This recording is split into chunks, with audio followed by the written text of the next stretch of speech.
Today we begin a brand new section of the Kitzur Shulchan Aruch. We learn the laws of how to eat like a mensch. Quite an important one. How to eat the Torah way. So just before we go right into the details,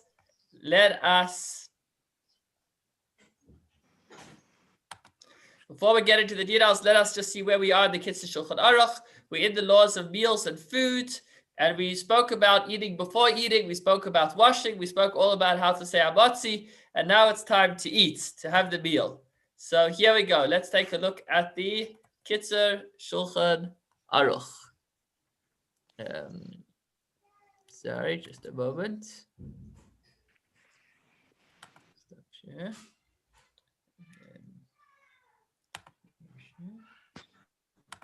Here we go. Okay. So for starters, if you own animals or birds and it is your responsibility to feed them, you are not allowed to eat anything until you feed them.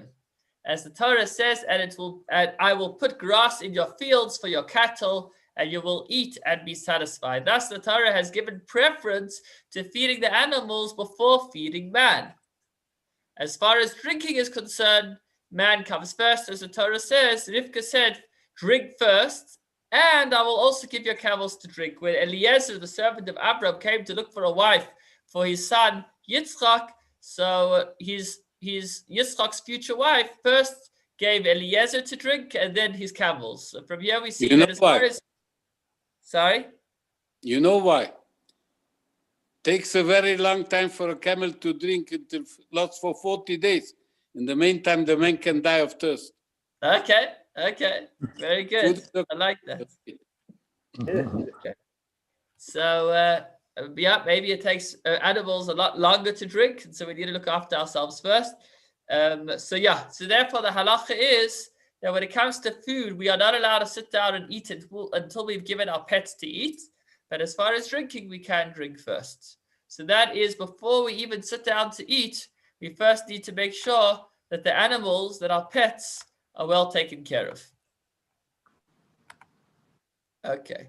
Now, these are a few points to bear in mind when you actually do sit down to eat, what we're about to discuss over here in section 2. So don't eat in a gluttonous way. So what does it mean not to eat like a glutton? For starters, don't eat while standing. That's point number 1. Now, this idea of not eating while standing is quite an interesting one because often a kiddush in shul or an event or an engagement, you'll have buffet style where there's finger food, where people are walking and eating and talking. So how exactly does that work?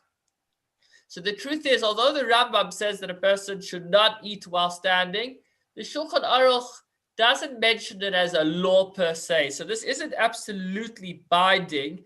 However, it's something that a person certainly should strive to do. By the way, the Gemara says that eating while standing actually weakens the body. Practically speaking, by sitting down before you eat, I'll say that it avoids also a lot of halachic issues, because if you're going to eat while you're walking, then if you make a bracha and then you keep walking and by the time you swallow, you've already taken a couple of steps, then that bracha didn't help, because you need to make a bracha in the same place that you eat.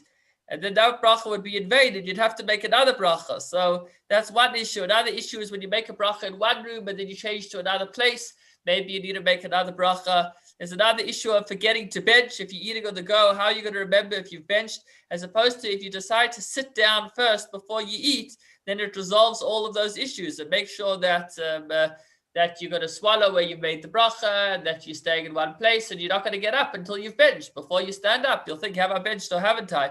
All of that wouldn't happen if you were walking and eating. So again, it's something one should avoid. It's not a prohibition, but something that a person should try to be careful about. The Arizal, the Kabbalists, Yitzchak Luria was very particular about this.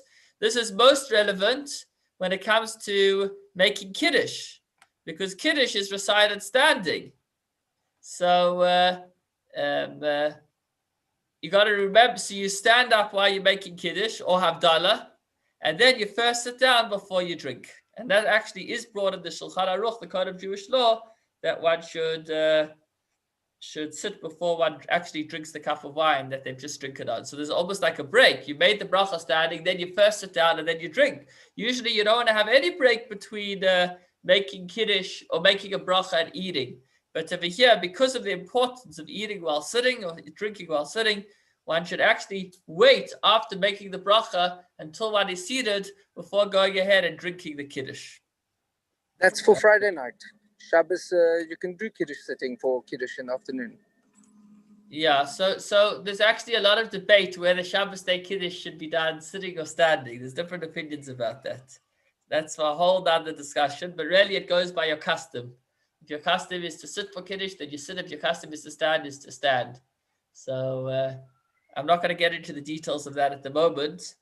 I'll just mention briefly that the Rabbah speaks about, Rabbah is the Ashkenazi authority in the Code of Jewish Law, and he speaks about how people would actually wash for bread before they made Kiddush, Shabbos day, and then come to the table, and then make Kiddush, and immediately after that make Hamotzi. So he describes, since you're already seated, you stay seated. Something along those lines. But nowadays, where the general practice is to wash after making Kiddush, so then there's a question, do you stay seated? Do you sit or stand for Kiddush? But let's leave that for now. So that's number one. Number one is don't eat like a glutton. Number two, don't eat while standing. Number three, your table should be clean and nicely covered. Okay, so you should have a clean table with the tablecloth. Even if you're only going to eat something very small, the table should be well set. This is not for you to tell somebody else to do. This is for you to do yourself. Do not take a portion as large as a kabetza, which is like a regular slice of bread is about kazayas. A kabetza is double that. So when you're cutting your bread, don't cut a piece of bread that's double the regular thickness, because again, that's going to look like gluttonous. Take it easy. Unless it's Shabbos, as we mentioned on Shabbos, we do cut a bigger piece out of the honor of Shabbos. But during the week, don't take a piece that's too big. What about sandwiches? So one of the commentaries, recent commentaries, the Or LeTzion, says that if the food was designed to be eaten in that way, that it's not a problem. So if you're eating a sandwich which has 2 slices of bread, the way that sandwich is eaten is with 2 slices. So then you're not being gluttonous, but rather you're eating that particular food in the way that it's eaten. Other commentaries actually say that it's not ideal to eat sandwiches. It's not the ideal way to prepare your food as a sandwich, since you are taking a big, as the picture might depict it, for the advertisements, it might come across a little bit gluttonous if you're going into a double, triple burger with the lettuce and the tomatoes, and take it easy. Okay, here's another interesting one. Do not hold the food in one hand and break off pieces from it with the other. I mean, it sounds like this is basically saying that you should eat with a knife and fork rather than breaking it by hand. So what about if you're eating danishes? So one of the commentaries say that this isn't talking about like a food that you'll hold in your hand like a Danish where you'll break a piece and put it in, because we're going to learn soon that you shouldn't bite into foods with part of it staying outside of your mouth. It's ideal that whatever your mouth goes to your mouth, gets eaten. So some say it's talking about on your plate. You should just, again, do it slowly. The idea is not to look like a glutton, really. Do not drink a cup of wine in one gulp. And one who does so is a glutton. Drinking it in 2 gulps is considered proper, but drinking it in 3 gulps is considered haughty, because now you're like getting too carried away with your drink. Unless it is a very large cup, but then you can drink from it many times. Similarly, if it is a very small cup, you can drink from it in one shot. So basically, don't gobble down your drink and don't get too carried away in having it in slow slips either. Rather, just eat the way a Jew eats, just in a very appropriate way, without getting too carried away with the food and without getting too excited about the food. So we just mentioned, I referenced this a moment ago. Don't take a bite of bread and place the remainder on the table. Okay, that's not very pleasant if you're sitting at the table and the guy next to you takes a bite and he puts it back down right next to you. Or give it to a friend or put it into a serving dish because it might be offensive to others. Also, don't drink from a cup and give the rest to a friend, because every person should be careful not to drink from the remainder of a cup from which someone else has drunk. So this is our COVID relevant halacha of the day. Already a good couple of 100 years back. I don't know where this is first mentioned. It could be it's in the Gemara. I didn't get a chance to look it up again. But he says about not sharing cups, not sharing drinks. Okay. For the one whom it is offered might be embarrassed and drink it against his will. If you're going to say, yeah, have a l'chaim, and he's going to be like, feel bad. He doesn't want to say no. But on the other hand, it's kind of distasteful to drink out of somebody else's cup. So although you might say that, nah, it's a farbrengen, it's all shult, it's all good. Anyhow, there's alcohol, it's pre-sanitized. Don't do it because you never know. Could be the guy that you're offering the drink to is going to dislike it and he's going to be embarrassed to say anything. So don't offer something to somebody that they will be embarrassed to turn down and feel uncomfortable to accept. That's quite an important general rule in life beyond just eating. Okay, don't get irritable during the meal because the guests and the family members will be embarrassed to eat, for they're going to think that you're angry or irritated because you begrudged them their food. So if you're going to get angry, people are going to think, I must have said something wrong, or maybe I ate too much food, or maybe I'm out of line. So make sure when you're sitting around the table, a Shabbos table, or whatever it is, especially with guests, to keep in good spirits so that the attendants don't take it personally. Do not talk while eating, even about matters of Torah, because there is a danger of choking should the food enter the woodpipe instead of the gullet. Even if someone sneezes, here's an interesting one, you should not say gesundheit or labriut or bless you, because you're putting yourself in danger. You're busy trying to prevent him from there used to be once upon a time, a person sneezed and they die, which is where the custom comes from to say to a person when they sneeze, zu gesund, be healthy, because we're saying, stay healthy, you're sneezing, stay safe. But if you're going to, by telling him to stay safe, you're going to put yourself in danger, then that's certainly counterproductive. It's like, if somebody needs help on the road and you pull over, then you make yourself vulnerable to an accident. So that's not helping anybody. So while you're eating, you do not say zum gesund. You don't say labriut. You don't say bless you because you've got food in your mouth. But when you are not actually eating, it is a mitzvah to discuss Torah matters at the table, and you should be very careful to observe this rule. So don't talk while you're eating, but between courses or while you don't have food in your mouth, it's most appropriate to discuss something godly, a Torah subject at the table, as we'll see soon, that the lack thereof is pretty rough.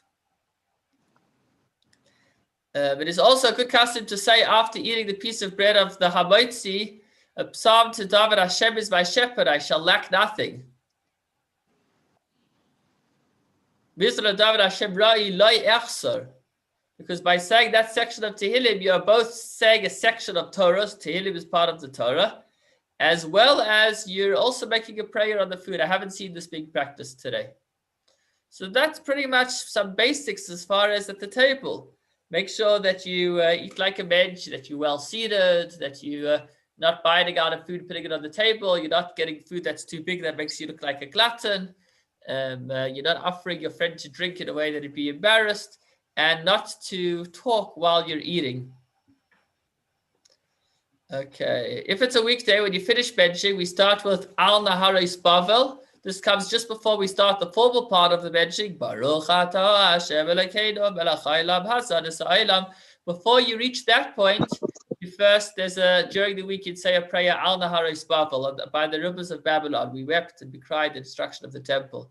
If it's Shabbos and Yom Tov, or any day when Tachnun, which is a prayer, which is where we focus on the things we've done wrong. Anytime you skip out that prayer, because it's somewhat of a joyous day on any joyous day, so then instead of saying the regular section, Al Naharis Babel, where you speak about the destruction of the temple, you would say Shir HaMalos, the Song of Ascent, that Hashem brings about on the return to Zion. When learning at the table from a book, be very careful because it is very common, particularly with the old type of paper, for the books to harbor small worms. And you might transgress the prohibition against eating them, God forbid. Often books, when they're left on the table for a while, get some worms. And actually having a single little worm is, you violated more biblical violations than having a piece of pork, believe it or not. Eating a piece of pork is one of the 613 commandments, but by accidentally swallowing a worm, you violate a number of commandments, so be particularly careful about that. And I would also mention, while I'm at it, that also bear in mind, if you're going to be using this book on Pesach, then you don't want to have it by the table because you might leave some crumbs behind, and then on Pesach, you certainly wouldn't want to be opening up a book to discover that you've got chametz there. The time is at 5:20. Thanks so much for joining. Please, God, tomorrow evening,